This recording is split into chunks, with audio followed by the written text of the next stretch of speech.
Hello viewers, Episode 7 of Outlander Season 8, titled Evidence of Things Not Seen, delivers one of the most emotionally heavy chapters of the final seasons so far. It's an episode that blends revelation with heartbreak, hope with grief, and long-awaited confirmation with devastating loss. While previous episodes suggested that Fraser's Ridge might finally be entering a period of stability after waves of unrest and political uncertainty, this installment makes it painfully clear that peace is fragile and often temporary. Instead of offering simple closure, the episode deepens the emotional stakes for nearly every major character. It explores the lingering consequences of past decisions, the fragile nature of family bonds, and the frightening certainty that war and fate are still moving steadily toward Jamie Fraser's future.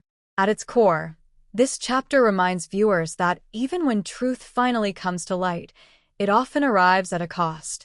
The illusion of stability after Episode 6. At the end of the previous episode, it briefly seemed like life at Fraser's Ridge might finally be settling into a manageable rhythm again. Jamie Fraser had made the difficult decision to allow the men who betrayed him to remain on his land. However, his solution wasn't one of blind forgiveness. It was strategic and symbolic. By declaring their wives the heads of their households, Jamie ensured accountability without tearing families apart. It was a bold and unconventional ruling that reflected both his authority and his compassion as a leader. Meanwhile, events unfolding in Savannah also offered reasons for optimism. Roger Mackenzie received confirmation that weapons originally meant to support the Ridge would still be delivered after all. In a time when the American colonies were inching closer to full-scale war, the promise of additional firearms meant safety, leverage, and preparation. Captain Cunningham's departure for England further reduced tension in the region. With fewer immediate threats pressing in from outside forces, the Ridge appeared to be regaining its footing. For a brief moment, everything felt as though it might finally be under control. But there was still one shadow looming over Jamie Fraser's future, one that no victory or preparation could erase. Frank Randall's prediction about Jamie's eventual death at the Battle of Kings Mountain continued to hang over him like an invisible storm cloud. Every step Jamie took to protect his family seemed, paradoxically, to bring him closer to the destiny Frank had foreseen.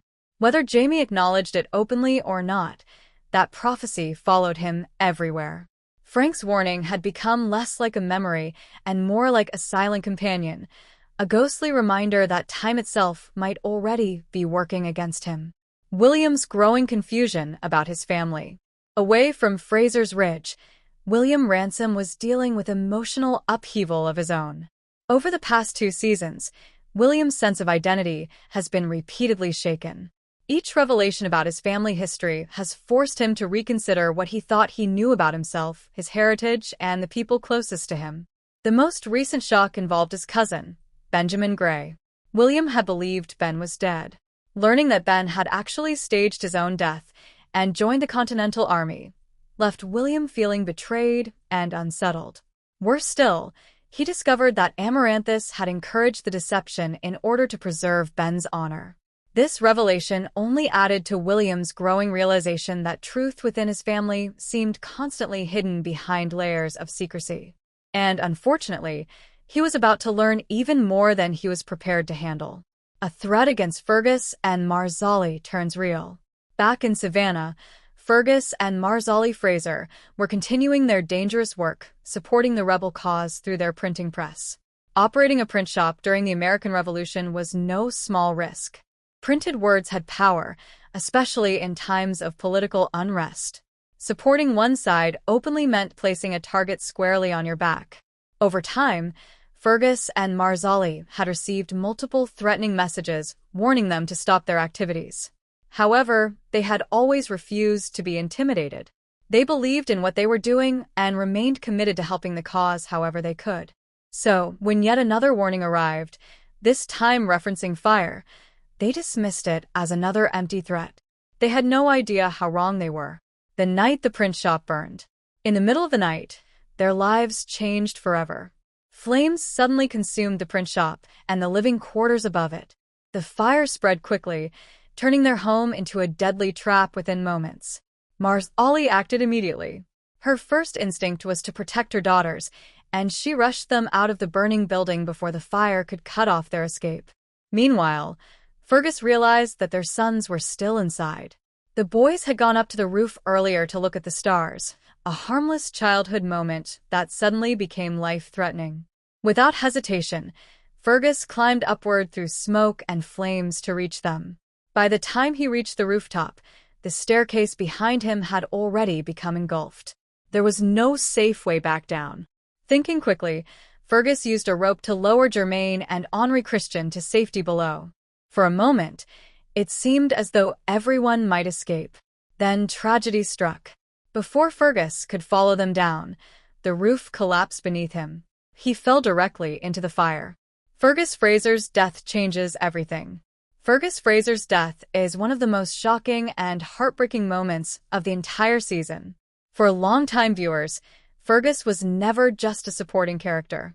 He had been part of the Fraser family for decades, first as a street child Jamie rescued in Paris, and later as a loyal son in every way that mattered.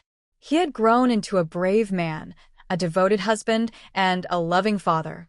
And in his final moments, he died exactly as he had lived, protecting his family. What makes the loss even more surprising is that this moment differs from the storyline in the original novels. In the books by Diana Gabaldon, it is Henri Christian who dies in the fire. The television adaptation changes that outcome, allowing the child to live while Fergus sacrifices himself instead. While the decision spares viewers the heartbreak of losing a child, it replaces that pain with something equally devastating.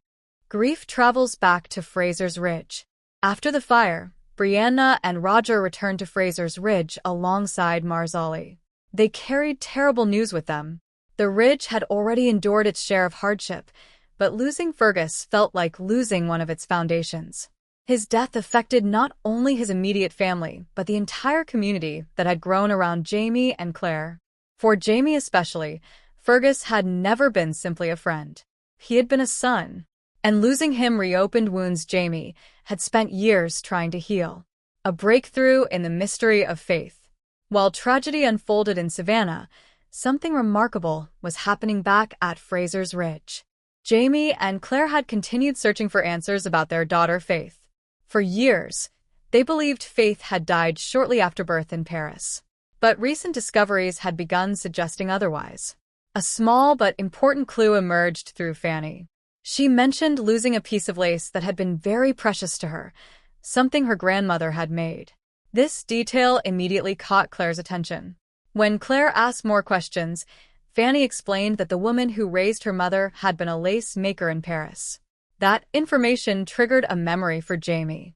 He remembered a lace shop located across from Master Raymond's apothecary. Suddenly, everything began to make sense. The truth about Faith begins to surface. Jamie and Claire realized that the lace maker must have been the woman entrusted with caring for baby Faith after her birth. This revelation changed everything.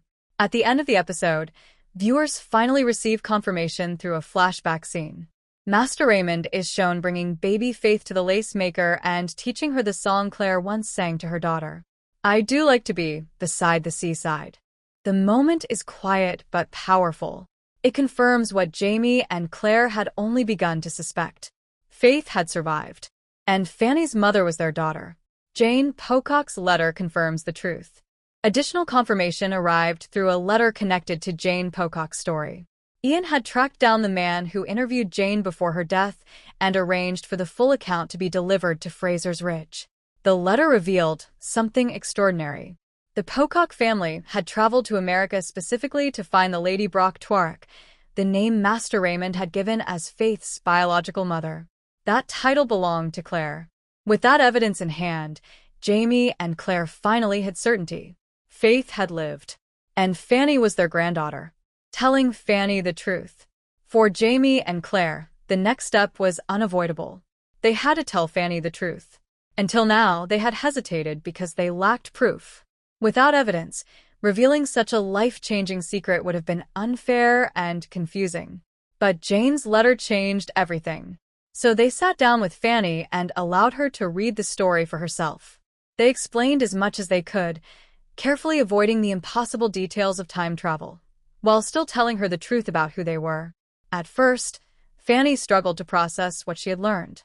She quietly asked to return to her room. Jamie and Claire worried they might have overwhelmed her.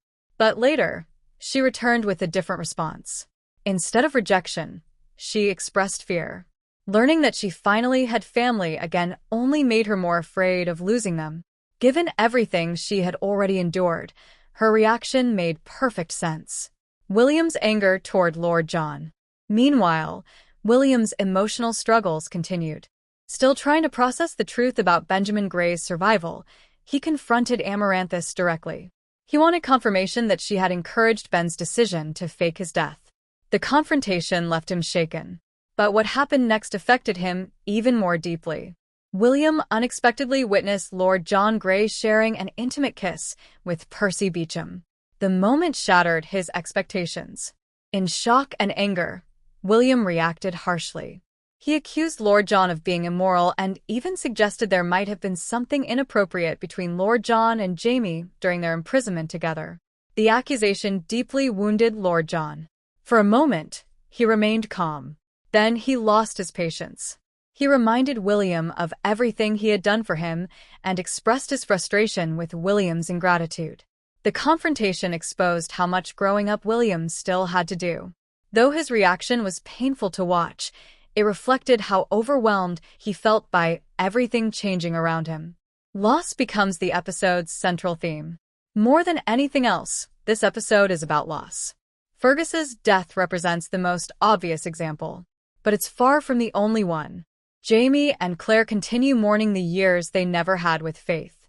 Fanny mourns every family member she has already lost.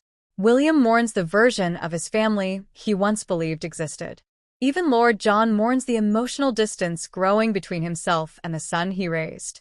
Every storyline reflects a different version of grief. And yet, the episode also shows how shared loss can create connection. These characters understand one another's pain because they have all experienced it before. The future still holds more tragedy. As the episode closes, one truth becomes increasingly clear. More heartbreak is coming. Jamie reassures Fanny that she won't lose her new family. But viewers already know the promise may be impossible to keep. Frank's warning about King's Mountain still looms in the background. Whether Jamie can escape that fate remains uncertain. But one thing is clear.